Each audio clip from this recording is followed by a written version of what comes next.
Today, we are flipping my pillow around. How did I not notice that? It's driving me crazy. So today we are talking about resistance training. We are to the meat and potatoes, Now, what's funny is we are going to go over the resistance training. We will briefly mention, I'll probably mention sets and reps here and there, but we're not necessarily going to get into the sets and reps. We're going to sort of break this down into 2 days of resistance training, like 2 days of how to write this out in terms of programs, right? So we will talk a little bit about like the idea of, how to pick the right exercises for the right clients, but we won't get into how to do like all of the really specific stuff of like, what's the difference between strength endurance and hypertrophy, right? They're both in the strength level. So how the heck does that work? That's what we're going to break down tomorrow. So we are currently right here today, but we'll get into the overall program design stuff tomorrow.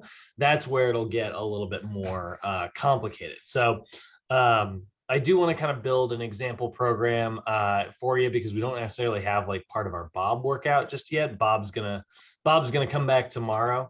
But we're gonna get the kind of simple structure out, and it's actually not as, it's funny. This is like, I would say the part that everybody's been waiting for, like really, trying to kind of get into it. But this is like, this is where it's a little gentler actually in a lot of ways, because there's not as much to sort of write down and memorize today.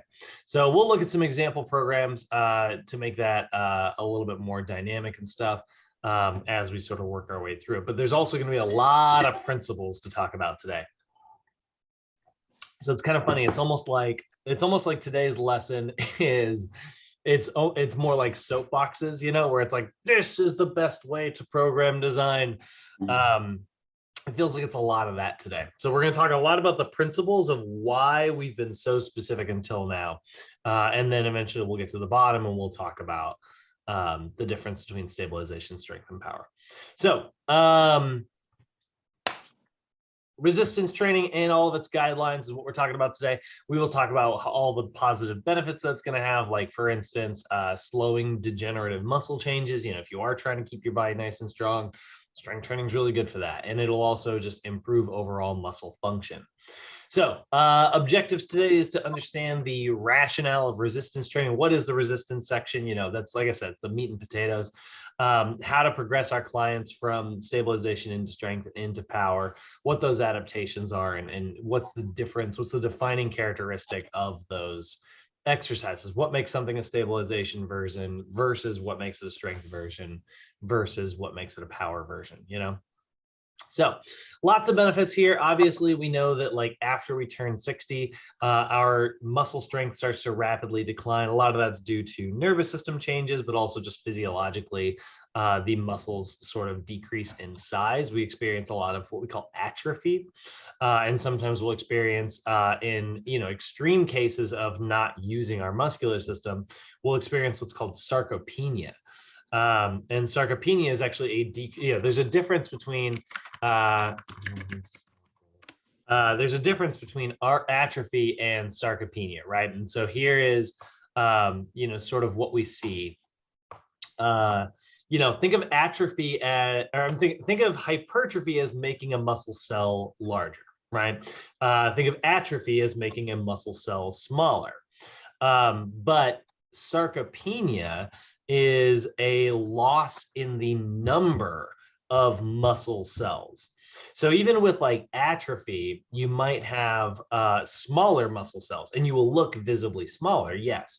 But with sarcopenia, you'll actually have less muscle cells, which is even worse, We have less muscle cells to work with, which means they have less likelihood to grow and, develop neuromuscularly. You have less motor units, all kinds of really bad stuff. So here's like a normally active muscle. Here's an inactive muscle here where you can see like, this is experiencing a little bit of atrophy. The cells are a little bit smaller, there's a little gap between all the cells there.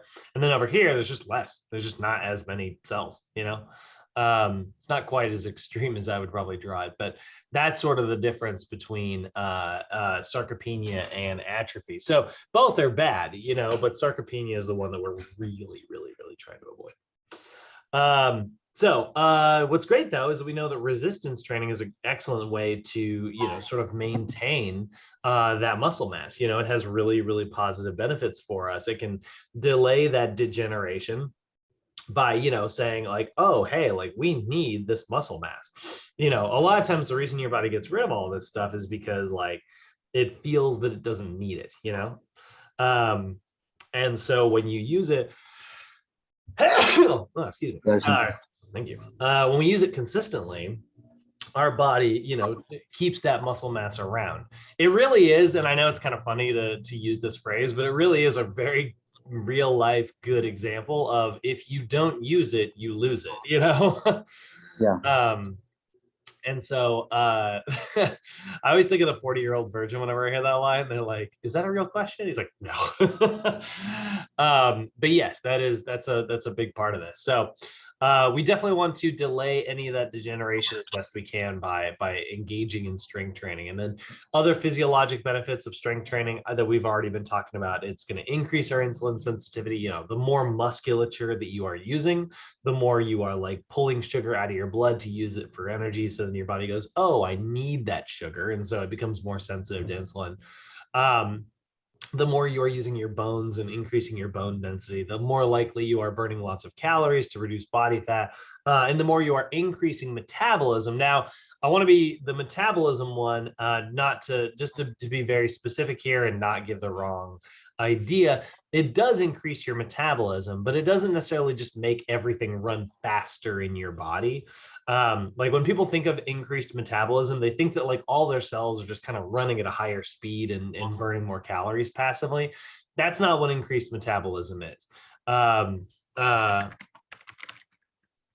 This is what I mean when I say I just want like a, you know, this is an increased metabolism. This guy right here has more muscle mass than this guy right here. Therefore, he has a faster metabolism. He has more stuff that burns calories. That's what we mean when we say increased metabolism. This is part of the reason why trainers love leg exercises so much. The more leg musculature you have, the more calories you're going to burn passively while you're sitting on the couch, you know? Okay. Not necessarily just like a faster thyroid or anything like that. Although there is some adaptations to that we'll talk about in later classes. When we're talking about this, you know, everything that I'm talking about right here, when I talk about increasing bone mass, increasing muscle mass, increasing metabolism, when I talk about all of these things, all of these are adaptations, right? These are all things that your body is doing when it adapts to its environment or the stresses that you place upon it, you know? So our body is incredible at adapting to stuff, which is what's so cool about it. You know, we have a highly adaptable body. You know, we go out in the sun too long, our skin darkens in response. You know, we exercise regularly and burn lots of calories. Our body will make more red blood cells to deal with that increased activity level. When we lift heavy weights, our body will make larger muscles in order to, you know, be able to lift those heavy weights. Our body is incredibly adaptable. And so if we understand that and we look at like the different physiologic adaptations that can happen from resistance training, we can get more specific about how we target those adaptations. So our adaptive changes are sometimes decreased body fat, you know, burn lots of calories. Your body's going to go, well, I need enough calories to support this, you know, body that's burning lots of energy. I'm going to get them from the fat cells over there. Increased muscle tissue tensile strength is what they call it. And it's where like your muscles can just deal with more weight. You know, and so like they you know, increase the physical side of things. And then neuromuscular, even your nervous system will get more effective at controlling those muscles, you know. One of the ways I always describe this, when you think about like what your neurons are, is there, you know, your neurons, your thoughts, your actions, even they're physical things that exist. You know, we all a lot of times we think of the nervous system almost like not mystical, but we almost think of it as like you know, beyond our scope of understanding, where it's like, oh, you know, like it's just a series of electrochemical signals. And it's like, yes, but those electrochemical signals leave behind physical changes that you can touch and feel on a very microscopic level, but like they are physical things, right? So like when you look at like let me see if I can find a good picture of this. Yeah, that'll kind of work. So when you think about like what a actually looks like space. What's that? I said it looks like space. Doesn't it though? Yeah. Yeah. Hey, fun fact, you've got more neurons in your brain than we have observed stars in the sky at this point. Oh, I believe it. So yeah, so here we go. This is kind of what a neural path, this is sort of how a neural pathway works, right? So you imagine like I've got to get information. You know, I guess we're going this way actually. I've got to get information from the left side over here over to the right side over here. And so that information's got to travel from here to here.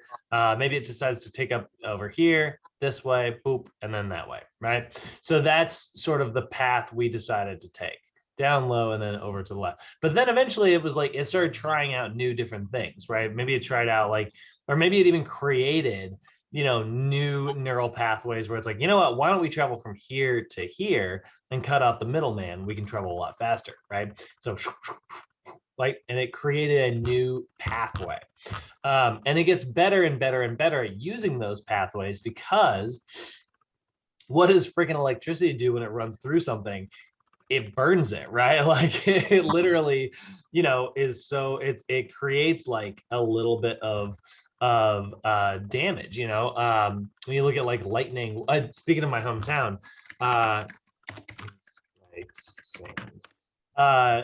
lightning will sometimes strike sand. It'll actually touch the ground. It rarely, but it'll touch ground in sand, and when it does, it creates these like structures because it basically superheats the sand and turns it into glass instantly. Super cool, right? And it's so funny, like that's, you know, you can see like this is electricity finding the shortest path possible to get to the ground.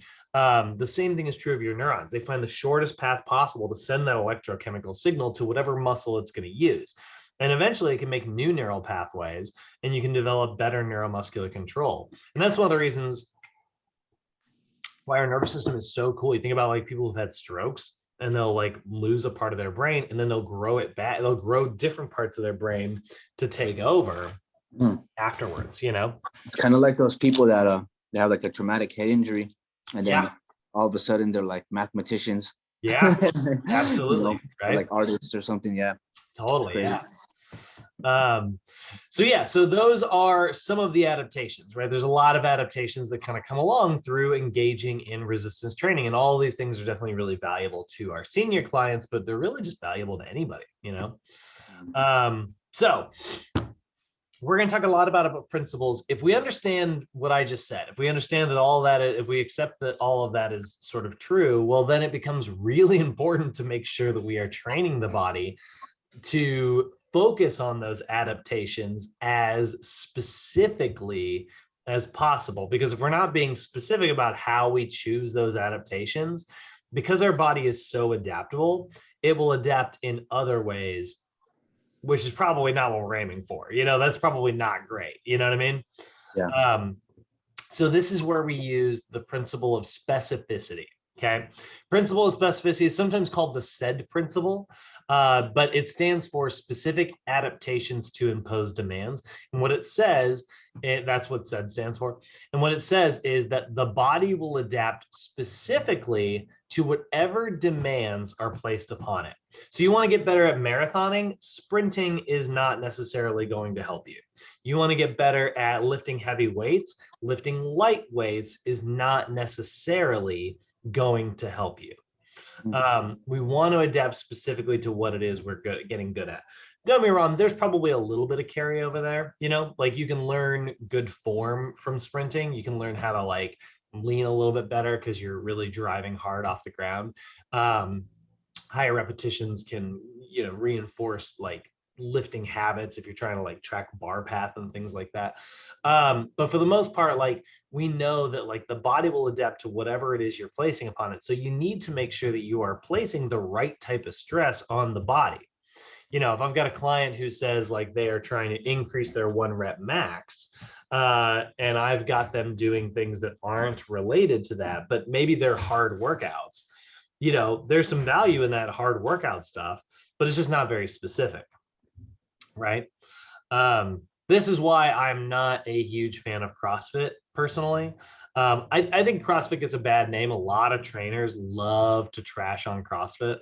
I think their biggest downfalls are that a lot of times the coaching process is really lackadaisical. They basically have to go to like a 2-day workshop and then they can qualify as a CrossFit coach. That's not very specific. Which is also why that if you get a CrossFit certification, you can't, it's not good enough to get you hired in a gym. For the most part, you know, you can't call yourself a trainer actually. You can call yourself a CrossFit coach. So I think that they could improve that. And then the other thing is I think that, you know, CrossFit has created an atmosphere of competitiveness, which is really great at motivating people. But sometimes when someone is over motivated, they will sacrifice good form. They will sacrifice safety in order to like win. And I think that that can be really dangerous. So then they don't lift specifically. They don't lift the way that they're supposed to. They lift however they're supposed to get the job done. Yeah. And that sounds kind of like relative flexibility to me, you know, the idea that it's like, oh, I can touch my toes. It's like, yeah, but you bent sideways to touch your toes. You didn't hinge at the waist, you know, it's you're flexible relative to, you know, your lack of mobility, you know. And that's why they're just not very specific. So the said principle, specific adaptations to impose demand, your body will adapt to whatever stress you place upon it. So there's going to be 3 things that we are going to consider. So until now, you've heard me talk a lot about, if I'm going to pull up the big chart here, you've heard me talk a lot about like the big chart stuff, right? Like the resistance, you know, the sets, the reps, the tempos, the intensity, all the stuff that we're going to break down tomorrow, right? We've been sort of alluding to it throughout this whole course. Like, what's the right number of reps? Well, it depends on what you want to do. What's the right number of sets? Well, it depends on what you want to do. What's the right, you know, like every time the answer is like, it depends, you know, it depends. And so there's a lot of like kind of rules here. Where the heck did those rules come from? Well, they came from NASM and other, you know, physiologists, exercise physiologists, testing things out, you know, trying different rep ranges, putting clients through things, observing the effects. And they started to realize that there's 3 main types of ways that our body is going to adapt. We've got what is called mechanical specificity, neuromuscular specificity, and metabolic specificity. These are the 3 main things that we're thinking about when we're thinking about exercises. And luckily, here's the thing, guys. If you just follow your NASM tables and you pick the right sets and reps, you will naturally do all 3 of these things, and you're going to write really good, very effective workouts. But I want you guys to kind of know the backstory, the behind why those numbers are the way they are, because it'll give you a sort of a deeper understanding. And then if you ever do decide to change, you know, break some of the rules of the OPT model, you'll do it with a purpose rather than breaking them because, you know, that exercise is close to that one in the gym. You know what I mean? Which is why I see trainers do all the time. They pick stuff that's just nearby because it's convenient. I'm like, ugh. If you're not specific, if you're general about your workouts, you're going to get general results, you know? So mechanical specificity. This is going to refer to as the weights and the movements placed on the body. So when I say the weights and movements, I'm talking about 2 things here. These are 2 things to consider when you are choosing your exercise. So this is going to be like, if you want to develop strength in your shoulders, you need to do shoulder exercises. It's not that complicated. It's actually very, very simple. So it's the weights and the movements. So we're going to break that down into basically 7 key types of movements. We're going to have, like, NASM likes to break it down. I mean, obviously there was core and balance and reactive stuff. Those are like movement prep things. They're not necessarily like specific to our body parts, you know? So we think about like the 7 key movements. We'll start from the top of the body and work our way down. We've got our shoulders, we've got our chest, we've got our back, biceps, triceps, legs, and then our last one that we've got is total body, where we can kind of throw it all together. So mechanical specificity is us choosing any of those specific body parts as we're writing a program, you know? If I got a client who tells me they want to get up the flight of stairs, I'm going to work on their legs. Now, the other part of mechanical specificity is the weight that you are choosing. So what's the difference between lifting for like a high number of repetitions and a low number of repetitions? Well, it is impossible to do high repetitions at heavy weight. You know, we get fatigued. It's impossible for me to lift my 1 rep max for more than 1 rep, right? Also pretty simple when you think about it, right? But I can lift at about 80 to 90% of my 1 rep max if I'm doing somewhere around like 6 to 8 reps, you know? So that's where we get the mechanical specificity from. So let's look at the 2 sort of most common versions of this. So in order to develop muscular endurance, right, the ability to kind of lift consistently, individuals must lift with light weight, and they choose high endurance type activities. Usually that means doing lightweight total body exercises. And that's going to be a really, you know, great way to develop that endurance, right? Versus if someone's trying to develop muscular strength, individuals must lift heavy weights and choose high strength type exercises. So when you consider that, it's like, this is why the sort of the 5 big ones, right, are going to be like the barbell squat, the deadlift. We're looking at like the bench press, the bent over row, and the military press. Or maybe we could switch out bent over row for like weighted pull-ups, depending on how you want to develop your back. All of those are sort of like, I'd say the 5 biggest exercises when it comes to training for strength in particular. We could say 6 in there if we want to get both the pull-up and the bent over row. But those are probably the best for strength because they're all very, very, very, very stable. And so because they're stable, they're safe when you lift really, really, really heavy. You know, we like a bar rather than dumbbells, which can move, you know, dumbbells can move, you know, in this direction, and this direction, when we're really just trying to move in this direction, you know? And obviously you can move a bar this way too, but by having 2 hands, it makes it really difficult to actually do that. So it stays very stable naturally for you. Because you can create like flexion with your wrist and all kinds of other stuff. So like that tension's very, very safe. Same thing with the barbell squat, rather than like, you know, let's say I did like a kettlebell, there's what they call it, a rack squat. Rack squat is where, no, that is a squat rack. A rack squat is where you'll basically rack the kettlebells on both sides. These are great. And then my favorite version of is the single-sided, actually, because it's very unstable and it like kind of shifts you to one side. So if I want to develop endurance, I actually probably want to do something kind of like this, because now it's a little bit unstable. So I have to like consistently maintain tension through the entire lift, which will make me a little bit more exhausted more quickly. Great for endurance. You know what I mean? And our body will adapt to these things. You know, if I lift really, really, really heavy, right? If I go with muscular strength side of things, you know, if I lift really heavy, my body is going to develop more myofibrils within the muscle cells. They'll get larger and stronger.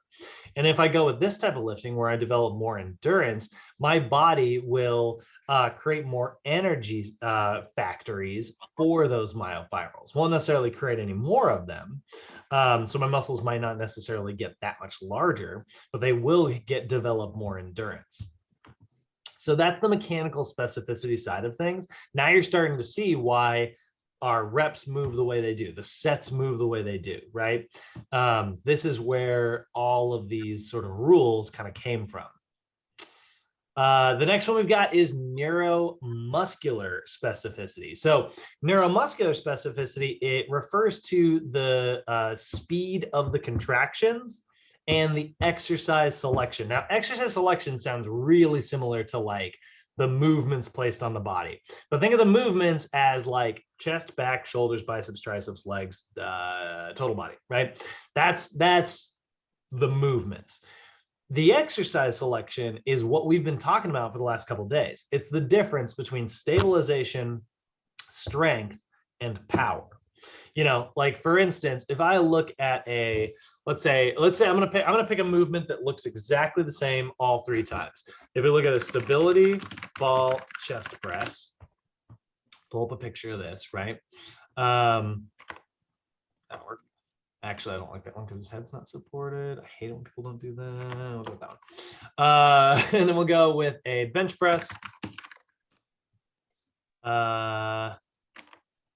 And we will go with a medicine ball chest press.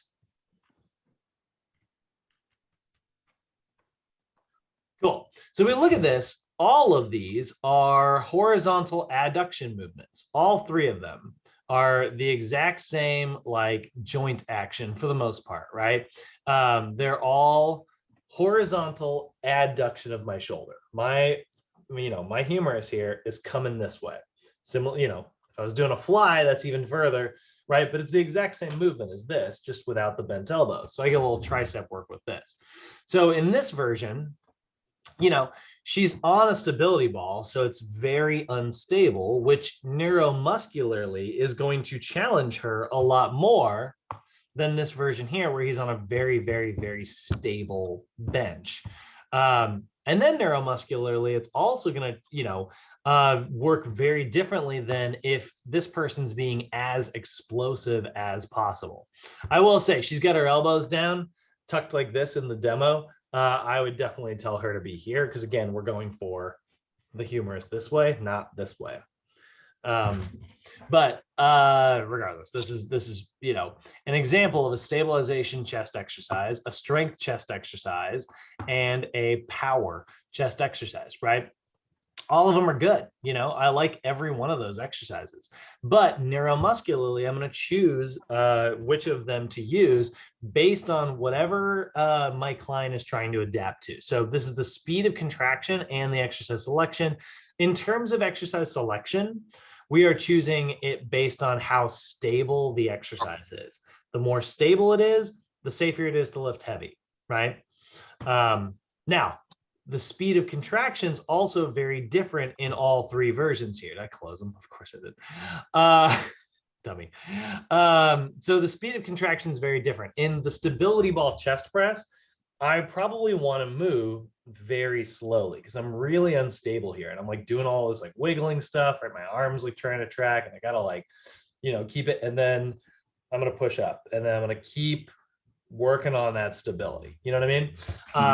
That unstable nature, if I go really, really slow, what that does is that gives my nervous system time to coordinate all the signals and time to kind of recognize what's going on in the body and make any adjustments that it needs to while it's doing that. So like if I go really slow, like 1, 2, 3, 4, 1, 2, 1, right? Like this big, slow, what that does is it gives my nervous system time to learn good form. And let's say that I like shift a little bit. I'm like going down, and all of a sudden like the ball wants to roll this way and I'm like, ugh, and I gotta get back, right? Well, now my body just learned how much force it's gonna take to get me back from here to here.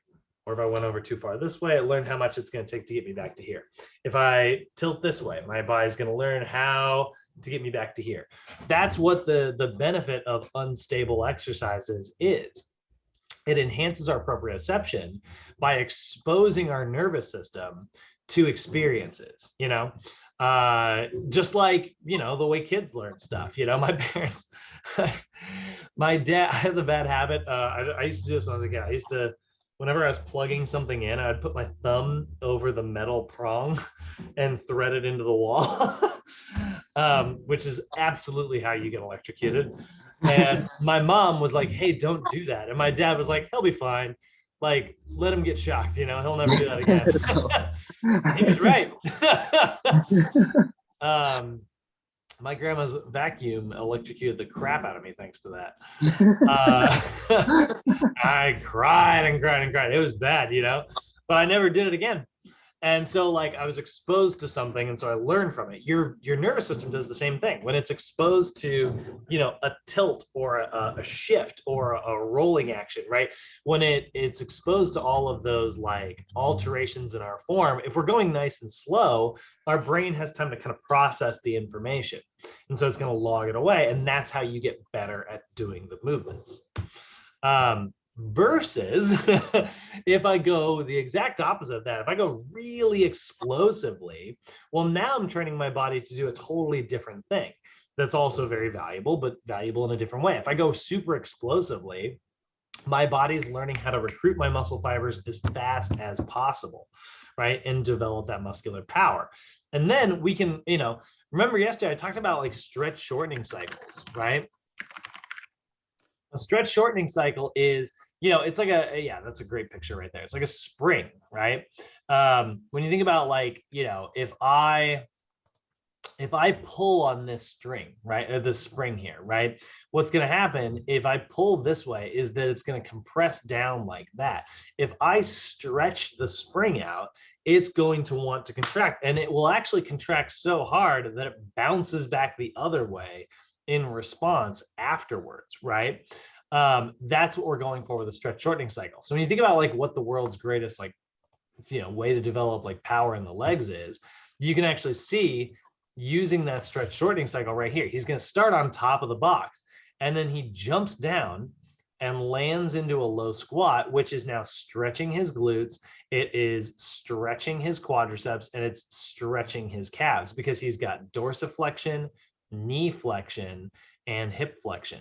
That stretch is going to cause the muscle to go, whoa, we just stretched out really fast. We could tear off the bone, contract that muscle, right? So it contracts in response as a protective mechanism. And then that eccentric lengthening of the muscle causes this big, massive concentric shortening of the same muscle. So this is called a depth jump. It's where he's jumping from depth. And that's my favorite leg power exercise. And so now you start to think about like, let's say we were doing a stretch shortening cycle during like a push-up or something, right? You would really, if you're trying to develop maximal power, you wouldn't just go really slow on the way down and then explode up, right? That's not, you're only developing power in one direction. You would drop yourself down explosively so that, you can almost bounce upwards, don't bounce your chest off the ground, but like you literally do, you stretch. And so then your body goes, whoa, too much stretch.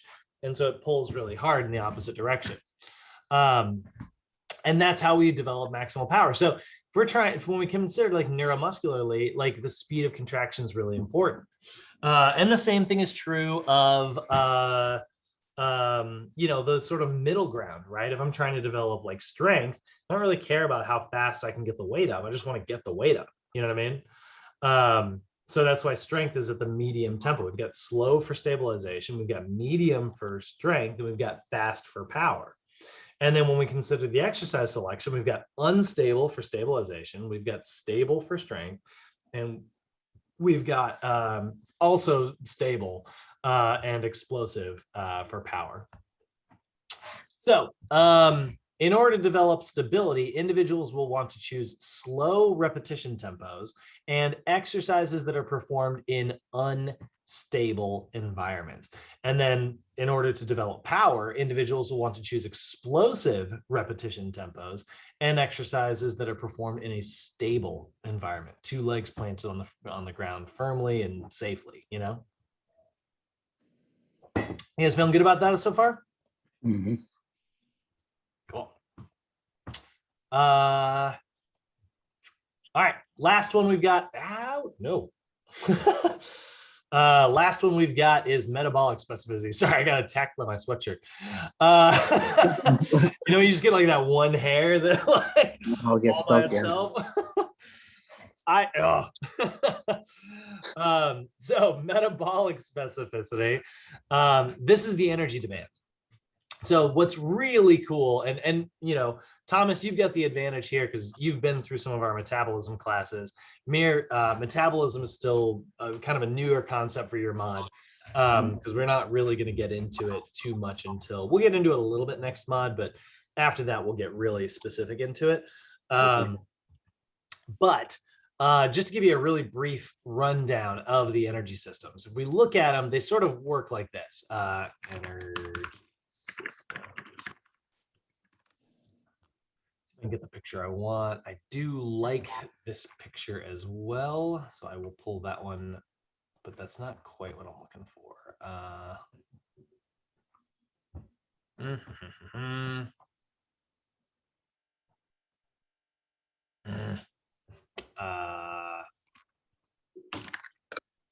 Show me a picture of a cell. There's this one specific chart that I really like. Well, you know what? I'll grab this. So, ooh, it's not very high.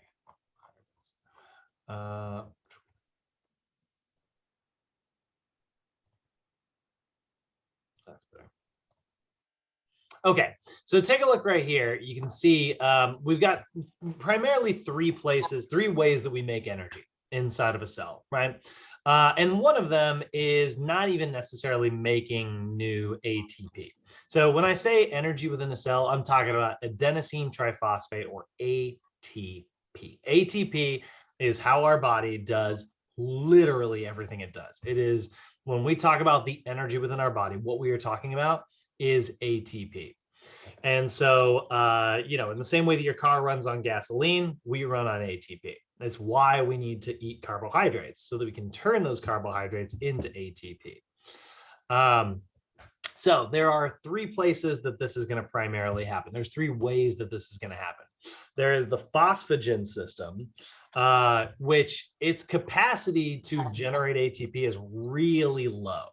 It really cannot create that much, but what it makes up for in not being able to create much is that it creates it extremely fast. It makes it very, very, very, very quickly. And so because of how quickly it can generate it, this is what we're talking about when we are talking about like our short duration sprinters. Thinking about Usain Bolt, right? Fastest man on the planet. He is an expert at the phosphagen system. This is also sometimes called the Atp Pc system. In fact, that's actually what it's called in your textbook, Atp Pc system. So the way that this works, what the PC stands for is it stands for phosphocreatine.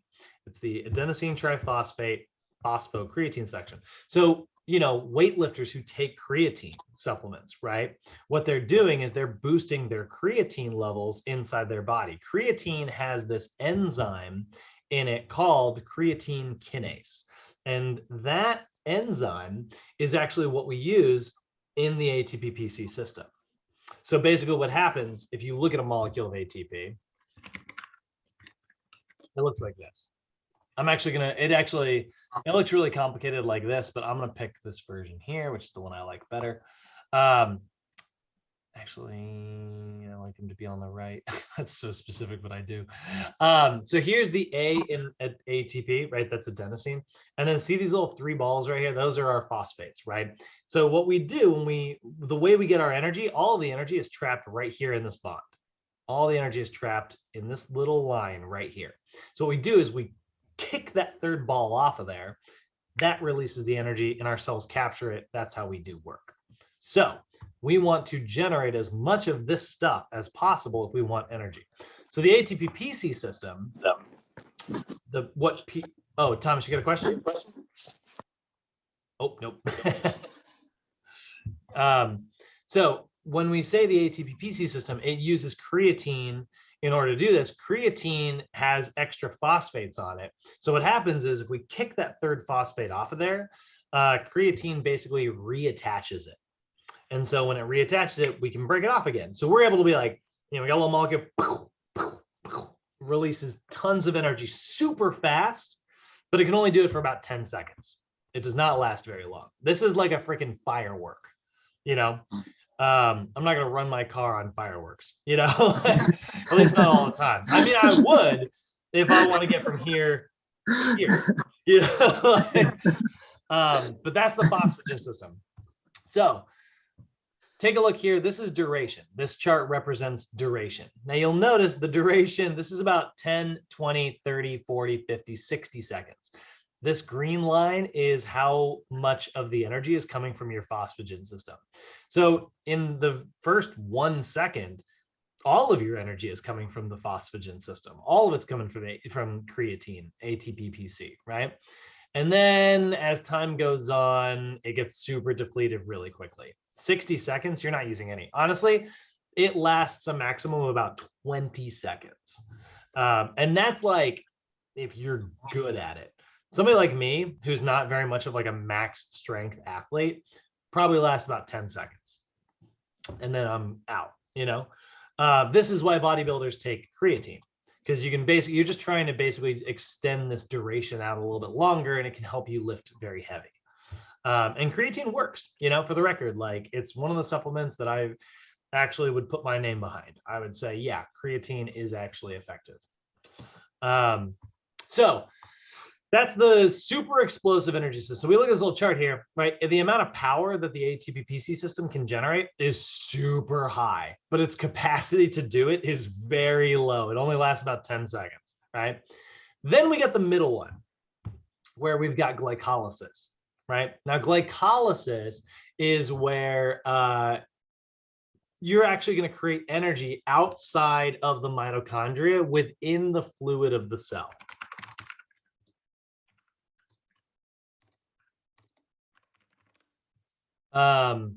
So here's kind of a classic animal cell here, right? There's the nucleus in the center, and then see these little these little green guys right here, right? This one right here, this one right here. Those are your mitochondria. They're really good at producing energy. We'll talk about that in a moment. But then look at how much empty space there is in the cell. All that empty space is fluid. And that is glycolysis. That is where glycolysis takes place. So sugar goes into that fluid and ATP comes out. So that is where we get our anaerobic energy system, AKA glycolysis. And it's where we produce lots of energy in order to be able to lift. The amount of power that it can generate is really high. This is also very much a strong fuel source. We associate this with lifting relatively heavy, right? So we consider glycolysis as power production to actually still be high. It's not very high. It's not as high as the ATP Pc system, but it's still relatively high. So how fast can it generate ATP? Pretty quick. But its capacity is relatively low. You'll notice we had phosphagen system was very high power and very low capacity. Now we have high power and just simply low capacity. So the fuel that we're using is from our glucose, right? We're using sugar. The fuel we were using in the ATP Pc system was creatine, which our body produces naturally, but yes, you can take as a supplement. So glycolysis is great, but it also produces lots of lactic acid as a byproduct. So when you do glycolysis, yes, you do get a high amount of ATP production very, very, very quickly, even if it can only keep it up for a limited duration of time. But what also you end up making is also lactic acid, which is why when you're going up a hill, all of a sudden your legs start to burn. You know, there's all that leftover lactic acid that's kind of leaking into your bloodstream and it's burning your muscles. And it's like, this sucks, you know, like that's glycolysis in action. So if we look at the duration here, we start with the phosphagen system, and as it starts to run out and eventually is completely depleted, our glycolysis starts to take over. It's not very active in the first like 10 seconds, but then it becomes more active and more active and more active until eventually it's producing a lot of energy, you know. But then, like I said, its capacity is relatively low as well. So what ends up happening is, you know, as we go into like a long duration, we're into like the 2-minute territory here. You can see we're really not even using glycolysis for the most part anymore. This lasts in a good cell, glycolysis will last about 60 seconds.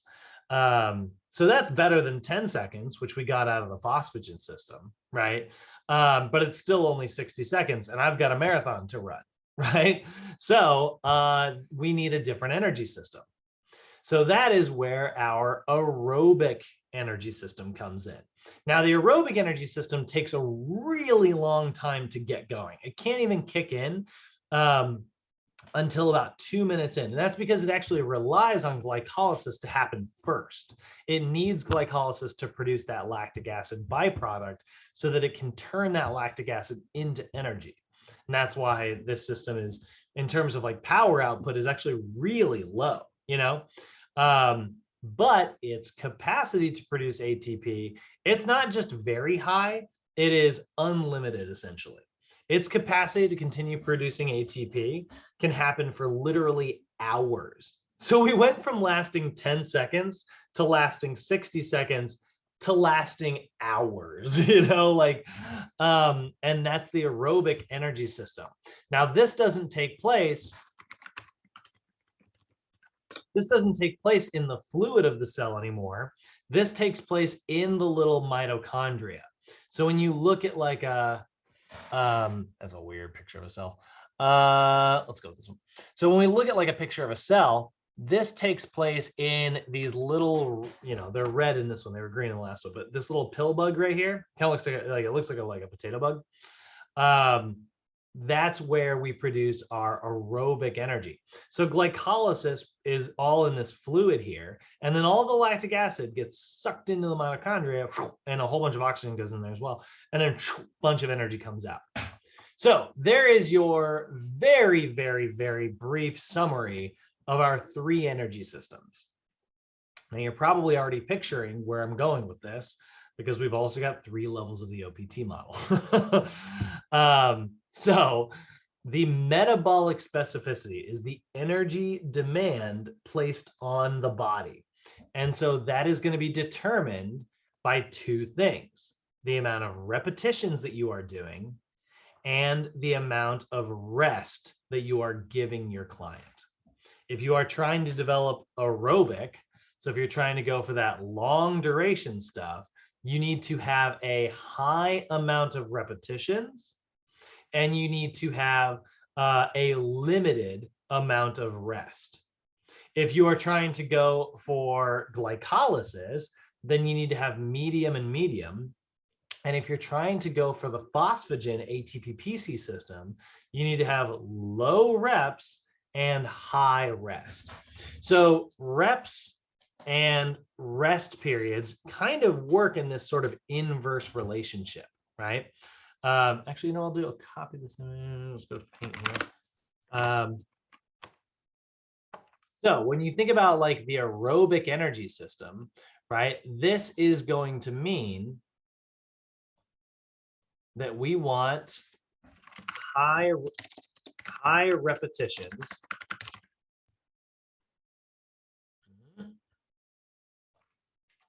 and low rest, right? And then over here, if we consider this one, which is our Atp Pc system, the maximum power system, right? That's where we are going to go for low repetitions and high rest metabolically in how we are choosing this. And then over here, we are going to go with medium repetitions and medium rest, right? We'll say moderate. Moderate repetitions, moderate rest. Oh no. Fit. So there we go, right? That's kind of how we can use this chart. So now we're really starting to get into the zoom out. No, too much. Now we're really starting to, oh my God, I just can't get this all to fit. Get into the nitty gritty of how we picked our sets, how we picked our reps, how we picked our rest periods. They were all based on metabolic, neuromuscular, and mechanical specificity. So in order to develop cardiorespiratory endurance, individuals will want to perform prolonged bouts of exercise with minimal rest. You need to get into at least 2 minutes, and you can take lots and lots and lots of, or I'm sorry, you can take very, very, very little rest. And then if we're trying to develop speed or explosiveness, we will want to perform short bouts of exercise with lots of rest. You know, does that make sense, guys? Thomas, Mir, both you guys with me?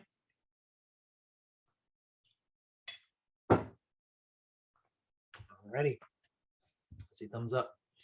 All right, so that is where all of our sets, reps, and tempos and all that stuff kind of came from, right? You think about, like, you know, if I talked about like the mechanical specificity, right? It's the weights and movements. And then if we talked about neuromuscular specificity, that is the speed of contraction and exercise selection, which means level of stability. And then if we talked about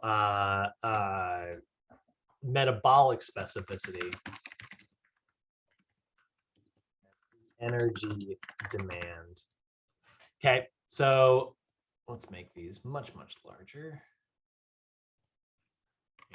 Zoom in a little bit. So mechanical specificity is going to be, you know, the weights and the movements, right? So the body part selection, that's the movements, right? And then the weights is the percent of 1 rep max. So you're lifting at whatever specific percentage of your 1 rep max you are, right? Then neuromuscular specificity is the speed of contraction and the exercise selection. So that's going to be tempo, right? So that's things like 4-2-1 or 2-0-2 or XXX, right? Super explosive contractions sometimes. Then we've got, and actually, you know what, for 1 rep max, that could be 50 to 70%, 1 RM, or it could be 70 to 80%, 1 RM, or it might be 75 to 85%, 1 RM, or it may be 85 to 100%, 1 RM. Okay, so I'm just gonna have to make the font bigger. There we go. So now we're starting to see these specific things here. So neuromuscular specificity, speed of contraction, right? Oh, you know what? Actually, sorry. Hold on. I'm deciding I want to do more of these parentheses things. You know, I do this. Is that better? Is that clear? You know what? That's clear. There we go. Total body, chest, back.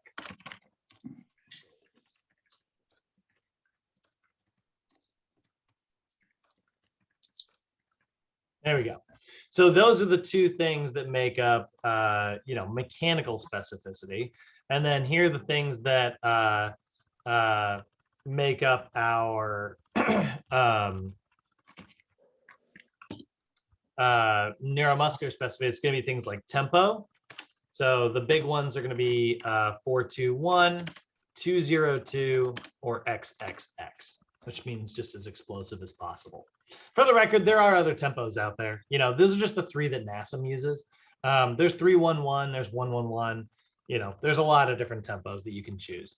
But those are, you know, NASM's breaking it down into simple versions here. Other part of neuromuscular specificity, it's not just the speed of contraction, it's also the level of stability. So that's going to be stabilization, the level of stability.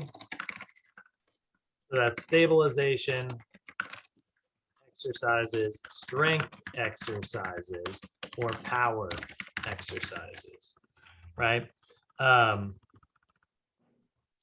So now we've got mechanical, we've got neuromuscular, and lastly, we've got metabolic specificity, right? The energy demand placed on the body. So that's going to be things like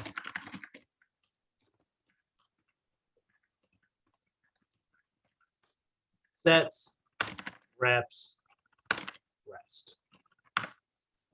So if you look in your textbook and you look at all the sort of rules that there are, right? I'm going to pull up a table, pull up the tables that are in your book here. You can see this is our first one here. This is, well, that's actually not the first one. There's stabilization. So take a look. What do we have? We have reps, sets, tempo, intensity. This says percent interval, rest frequency. That's these 2 things here are, I don't know why it says percent interval, but it's your rest period. And then over here we have rest frequency. That's how many times a week you can do these workouts. That's not really related to what we're talking about today. And then same thing with duration. Duration is basically always 4 to 6 weeks for all your clients. And then in terms of exercise selection, tells you stabilization exercises, right? And then 1 to 2 per body part, 2 to 4 times per week. So that's the you know, reps, sets, tempo, intensity, rest. Those are the big ones, and they all are sets, reps, tempo, intensity, and rest. So that's where all of those sort of rules came from. They all came from, you know, these 3 major principles here. So you want to get really familiar with those principles because it will help you. You know, it kind of guides you along the way. It gives you, you know, it shows you the purpose behind why. When your client says, "Why are we doing this many reps?" and you can be like, "Well, it's because your body adapts." Blah, blah, blah, blah, blah. You know, you can break it down for them, or you can just say, "Because I told you so." Depends on what type of trainer you're going to be. If you're a boot camp instructor, probably the latter. You do it because you hired me to train you, and I know what's best because I know the science. So based on everything I just said, NASM made it to where you actually don't have to consider all of this stuff. Every single, look at how much stuff you have to consider to write a freaking program for somebody. It's a lot, and it can be overwhelming, right? So instead, NASM figured out a way to create the OPT model, and it does all the work for you because it's got all of the rules already broken down. So we're going to divide things into stabilization, strength, and power, and there's going to be specific rules for each of those, and they're going to progress, right? So that's where the resistance stabilization, the resistance section comes from on the OPT template, which is the, you know, the actual workout template. This section right here is going to benefit from all of those specificities that we talked about, right? As we pick the right type of exercises for our client. So I'm going to go ahead and actually open it back up. And we're going to do the same thing we did yesterday. I'm going to delete all this, and we are going to create a, I did. Sorry, I need to leave. There we go. Leave a little bit of space there. All right. So we're going to create a stabilization version. We're going to create a strength version, and we are going to create a power version today. And we're going to pick, our exercises as we sort of go through this. So when it comes to writing a resistance stabilization program for a client in the stabilization level, the idea here is that you're picking, the whole purpose of this level of training is to provide dynamic joint support and maintain correct posture during the movement. We are literally trying to teach our clients good form. That's part of the reason why you're going to notice all the rules that we follow for this are going to progress very specifically in how we're doing it.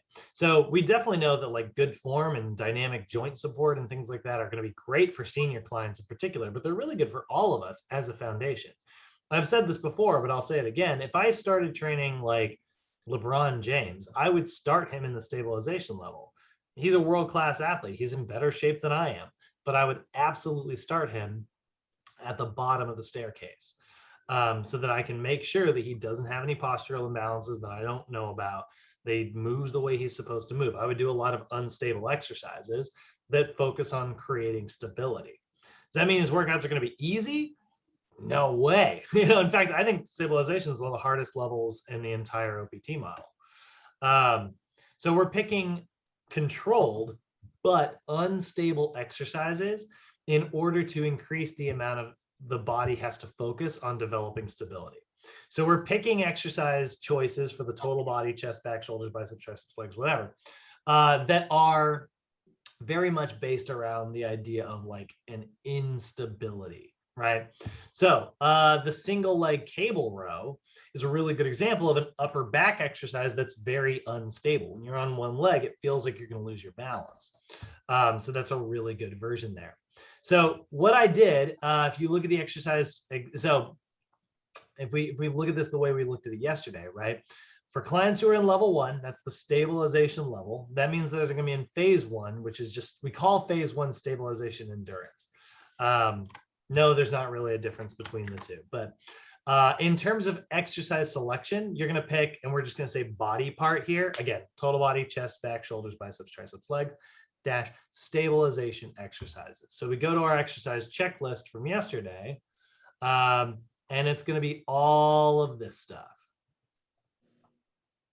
Open up the stabilization checklist, scroll down, and there we go. Total body, chest, back, biceps, triceps, legs. So what I did here in the on the notes here is that I picked the first one from every category, the first one that's in the book every single time. Is it the best? Not necessarily. It's just the first, so that it's really clear for you guys. So they're going to be total body, chest stabilization. So what does that mean? When I say total body stabilization, what does that mean? Well, it's an exercise. How do you spot it in the wild? How do you tell the difference between, a stabilization total body exercise and a strength one? Well, these are exercises that are performed in a controlled but unstable environment that are focused on developing joint and muscle stability. So you ask yourself, does that exercise focus on developing joint stability, or is it focused on something else? And if it says there's joint stability, it's a great stabilization exercise. One of my favorite stabilization exercises,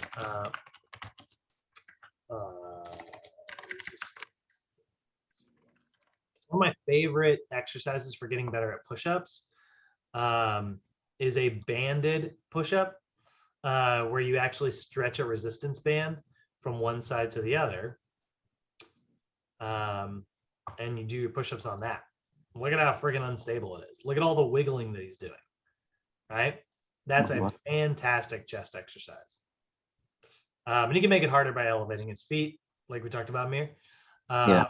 Or TRX. Trx Chest Presses are really, really good too. Love this exercise. Don't know that I loved seeing that guy's back. Yeah, there we go. Right, very unstable. Look at all the wiggling. Yeah. So that is it in your book? No, but it's a great, now it's an unstable chest exercise. So it'd be perfect for a client in stabilization. So when we're doing this kind of stuff, we are going to go with total body stabilization, chest stabilization, back stabilization, back over here, back up here, shoulder stabilization. You don't have to go in this order, by the way. This is just an example of what we call vertical loading, going from top to bottom. And even then, it doesn't, it's like shoulders go to the top. Biceps.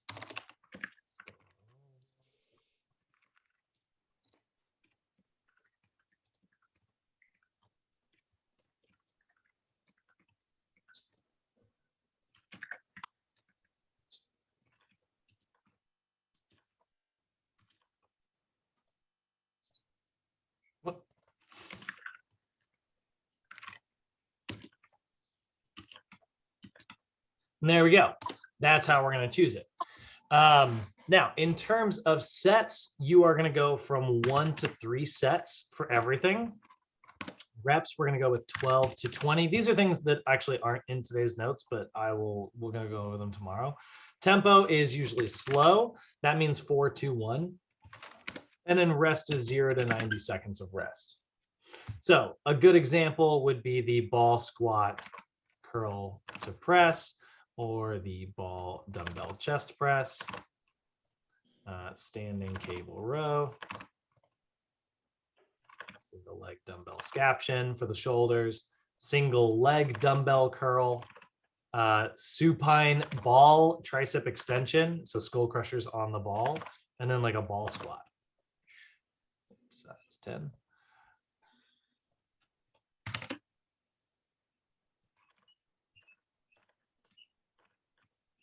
And there we go. That is basically all the rules that we would follow if we were, writing a program. So now, if I were actually doing this for a real life client, I would just be like, great, it's upper back day, standing cable row, right?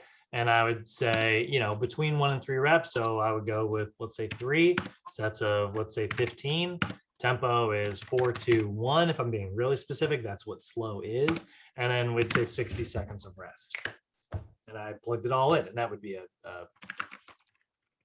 stabilization routine as well. Make sense? Mm-hmm. Cool.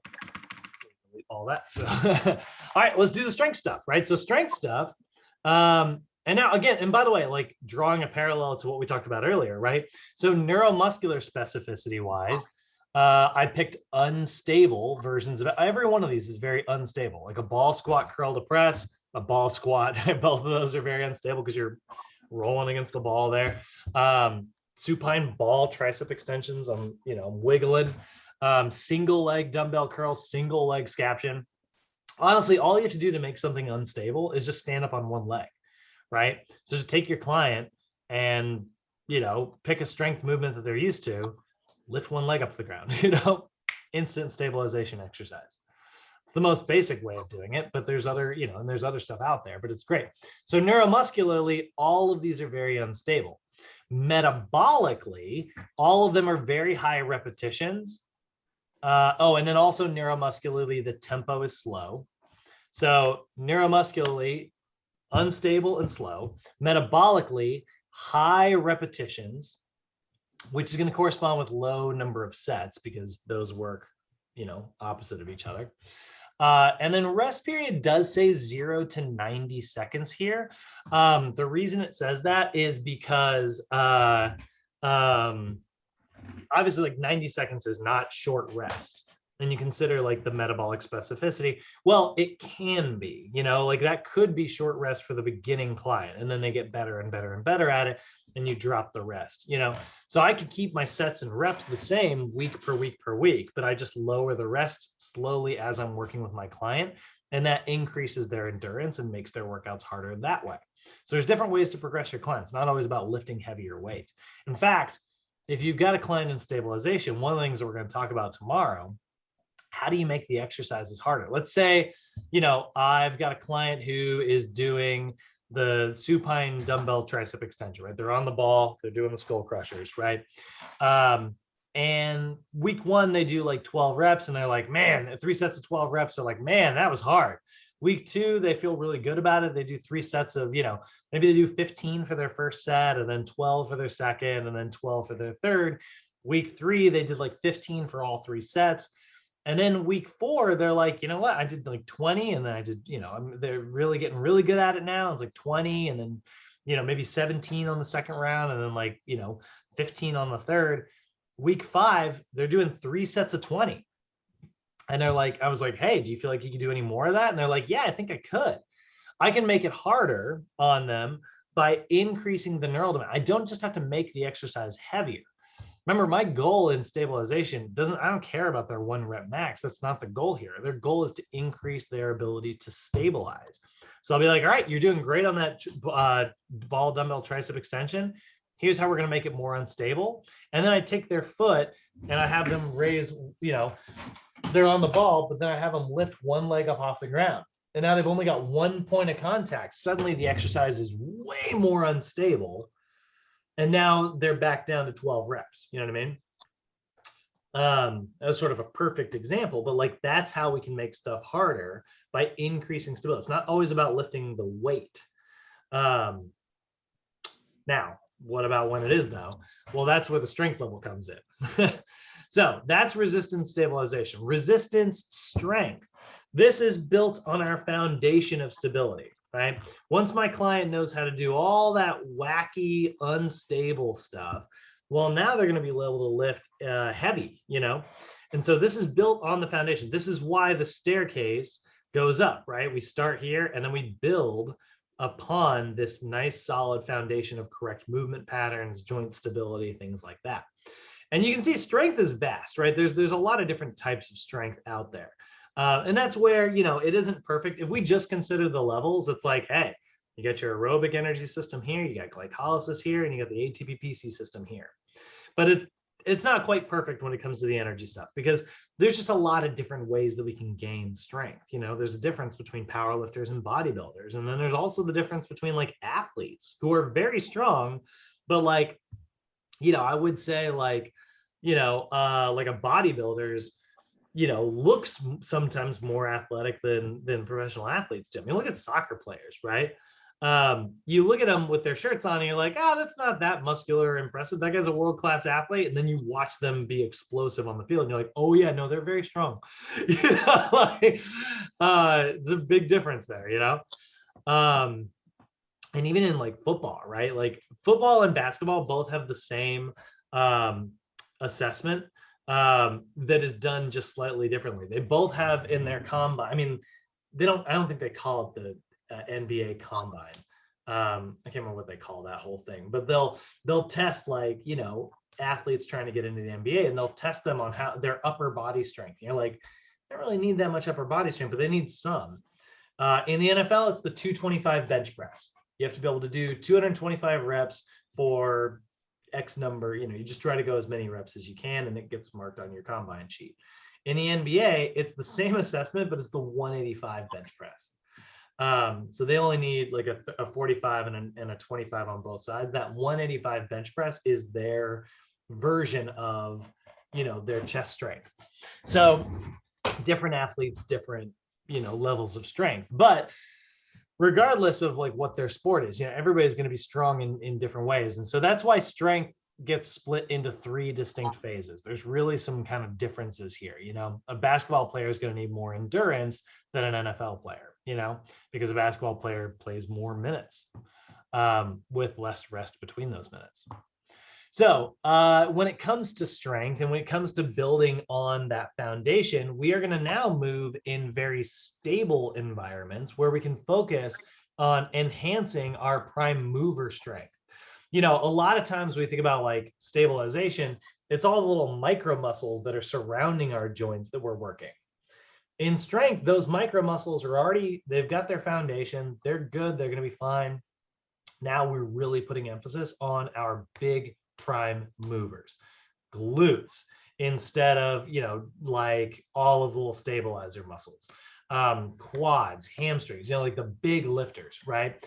A lot of emphasis on the pectorals and, upper back muscles rather than like all of those kind of stabilizers, So With senior clients, one thing to be aware of when it comes to strength adaptations, it will be much slower than your average adult client, just because, again, of all those physiologic changes we talked about, but it doesn't mean that they cannot gain strength. They absolutely can.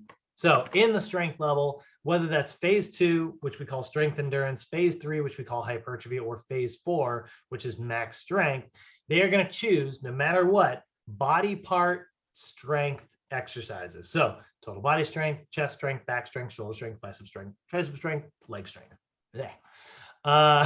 Sorry, I just wanted to see if I could do that. So what makes something a strength exercise? How do you spot it in the wild? What's the difference between stabilization? What's the difference between strength? Well, these are exercises performed in a stable environment that focus on developing that prime mover strength. The idea here is that it's a very stable exercise where you can just throw a bunch of weight on the bar or a bunch of weight on the dumbbell or wherever, right? Machines honestly are a great example of this. You know, I know a lot of trainers sometimes trash on machines as well. They're like, don't do the chest press machine, go do the bench press, go do free weights. I actually agree with that. I like free weights. I think they have a bigger neural demand. But if my goal is to like break a plateau and like really bust through a wall and develop strength, maximum prime mover strength, machines can be a really good way to sort of target those things more specifically. So a good example would be like a step up versus, oh, I didn't do it. So we would do a step up to balance in stabilization. We would do a step up in strength. So there's a slight difference between those two, right? One's stable, one's unstable. Right? Step up to balance looks like this.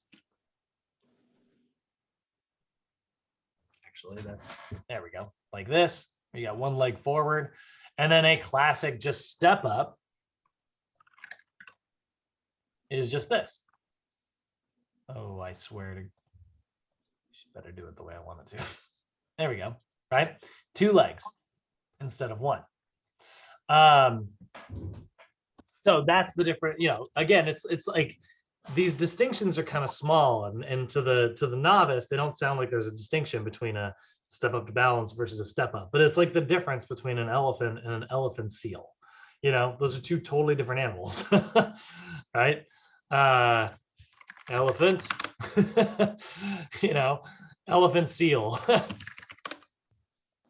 don't know why they call it that, but they got a, you know, they got the weird seal with the weird nose, you know. The totally different animals. So stable environments focused on that prime mover strength. So we go back to our little example here.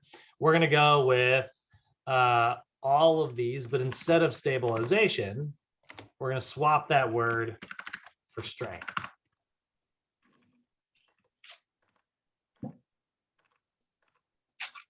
Right? So instead of a ball squat curl to press, we're going to go with a lunge to 2-arm dumbbell press. I could still do a regular squat, right? I could do a squat to 2-arm press instead of a ball squat curl to press, but I don't know. That's the first one that's listed in your book. Instead of a stability ball dumbbell chest press, I'm going to do a bench dumbbell chest press. Cable row into a seated row. Single leg shoulder press into standing shoulder press, or seated shoulder press instead of single leg. So these are all the stable versions of the leg press, right? Instead of a ball squat. So those are all the differences between our exercises there. Now we're going to see some major ranges here when it comes to sets, reps, tempos.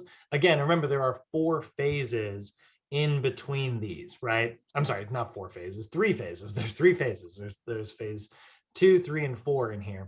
So these ranges that we're going to see today are going to be pretty vast, actually. But we look at like our sets here. This is going to be anywhere from 2 to 6 sets, actually, depending on how high your reps are or how low your reps are. And that's anywhere from 1 rep up to about 12 is about the highest we ever go in strength. Our tempo is usually going to be 202, but sometimes it's up to X, X, X. little room here. And then in terms of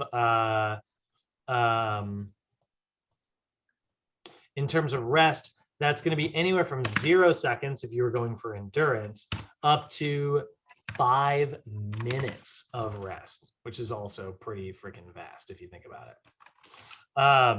So that is obviously a really large range of stuff there.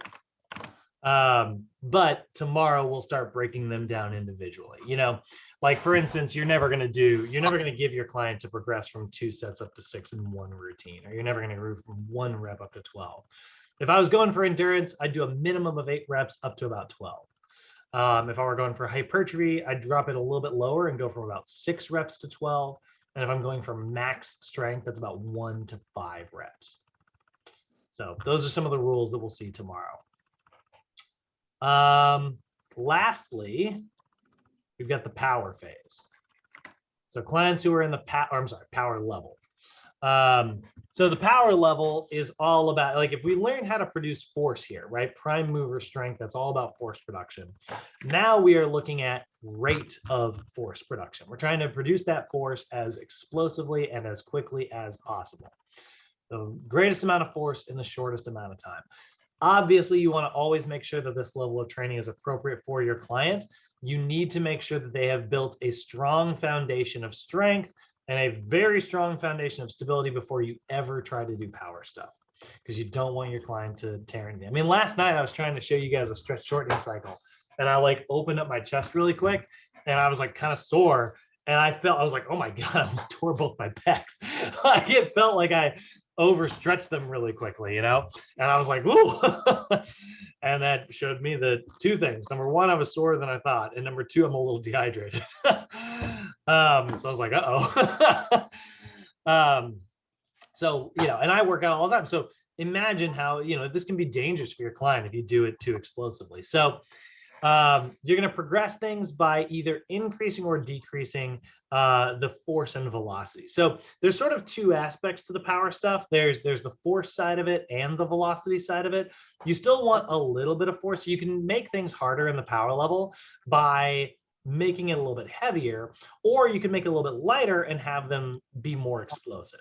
Both of those ways are ways to progress. So you can make the box higher, you know, or you could make them just like jump with a weight on their, you know, a weight in their hands or on their back or whatever, right? But the medicine ball slam is a really good example, right? I could say, hey, I want you to slam it even harder and lower the weight, or I could just raise the weight and make them try to slam against it. Both are pretty good there. So for our acute variables, now, when it comes to, you know, clients who are in level 3 or phase 5, they're going to pick body part power. Now, here's the thing about the body part power stuff. It is either going to be total body power, chest power, back power, shoulder power, no biceps or triceps, and straight into legs. So we skip single joint exercises when we are doing power, because it's just silly to make somebody be as explosive as possible and do a bicep curl. It's just very goofy looking, you know? Imagine if you were trying to get somebody to jump. It's like, hey, we're going to work on your dunking ability. And it's like, we're going to work on calves today. Like, I'm not exactly getting a lot of air. So we only do bare minimum multi-joint exercises when we're trying to develop power. And multi-joint means, you know, at least 2 joints. If it's just my elbow, it's an arm exercise. It's just not worth it. So we're going to go over to our little blank example here, and we're basically going to copy all of this. But we are going to remove the biceps and the triceps. So the list is a little bit shorter there. We're going to go with the 2-arm push press, right? That is a really great shoulder, total body, but really very good for your shoulders, power exercise. So the push press, there's a difference between a shoulder press, which is this, and a push press, which is that. See how I did a little dip and then I drove, like I did a dip with my hips, knees, and ankles, right? That's the difference between the push press. And you'll sometimes see it all the way down. You can get really like low, but you don't necessarily have to most of the time. Then we got our chest exercise here, right? The medicine ball chest pass. medicine ball pullover throw for the upper back. By the way, that was the ab one that we saw yesterday. This is both an ab and lat exercise. Oblique throw, which is also an ab / shoulder exercise, and then the squat jump. So there's definitely some doubling up. I'll talk about that tomorrow. And then so for sets here, you know, this is going to be, if you look at our big chart, right? This is where we've been getting all these sets and stuff from, you know. It's 3 to 5 sets. So it's a shorter range here because there's obviously not 3 phases within it, but it's also like we need to have 3 to 5 is a relatively high number of sets. And then for reps, that's going to be anywhere from 1 to 10. Tempo is always going to be explosive, and the rest is a little bit complicated here, but it's going to be if you leave it alone, we'll say 3 to 5 minutes as well. Again, this is that Atp Pc system, which you remember me mentioning has a ton of energy, but a very limited capacity. That's why it needs a lot of rest in order to make that happen. Put all of that right here. So these are some of the basic numbers. You'll notice I picked these very large ranges here.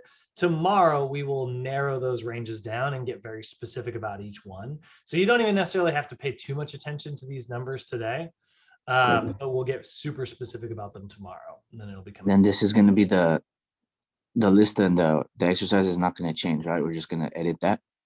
Yeah. In fact, that's a good idea. I wasn't going to do that, but yes, that'll make me save some time tomorrow. Yeah. So I will save this. Okay, cool. Resistance.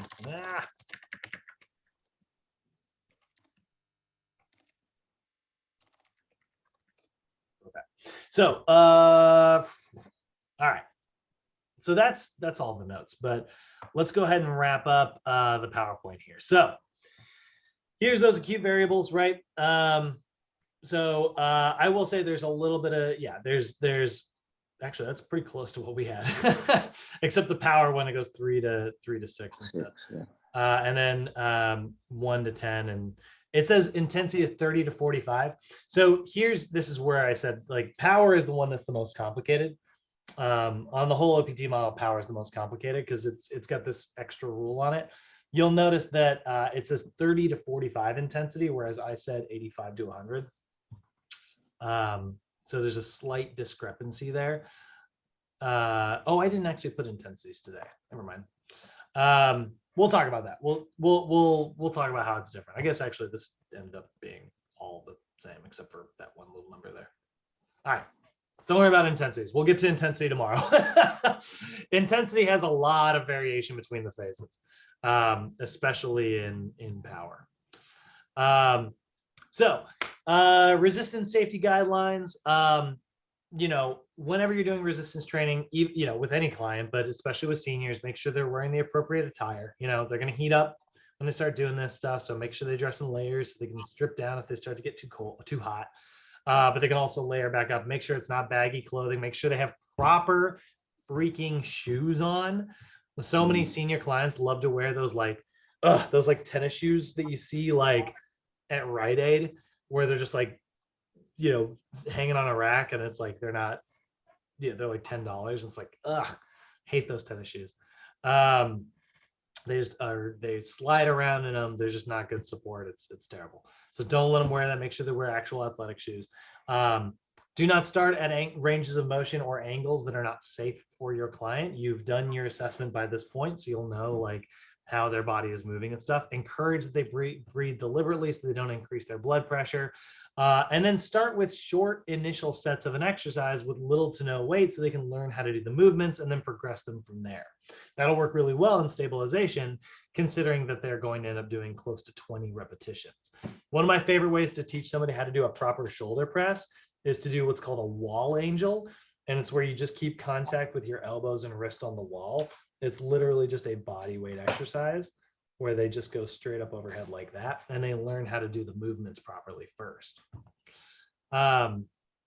So summarizing everything up, we know that resistance training is obviously very, very important. It can develop strength, stability, and power adaptations. We just want to make sure we follow the OPT model, because the OPT model has done all the work for you of considering that mechanical, neuromuscular, and metabolic specificities. If you stay within this range and you stay within this chart and you build your foundation, you're going to keep your clients really, really safe, and you will less likely deal with plateauing in your clients because you'll have lots of variety built into your routines. And the more variety they have, the less likely their body is to sort of get used to and adapt to things. Any questions, guys? How you two feeling? Good, thank you. Fine. All right, fellas. Well, we'll go ahead and end the recording and get you guys out of here, and I'll see you guys tomorrow. Okay, thank you, Brad. Yeah. All right. See you later, fellas. Have a good one.